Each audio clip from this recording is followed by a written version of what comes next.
much do we really need to shrink the Earth to make it a black hole?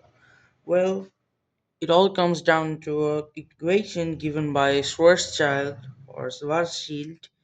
which states that the Schwarzschild radius of any body is 2gm over c square, where g is the gravitational constant, m is the mass of that object, and c is the speed of light.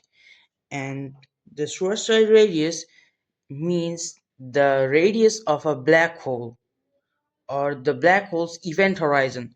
And now if we put the values for Earth, we get into 10 to the power 24, which is the mass of Earth.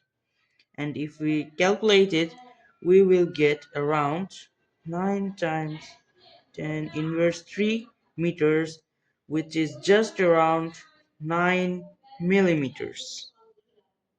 And this is how much radius we need the Earth to be for making it a black hole. And this is extremely tiny.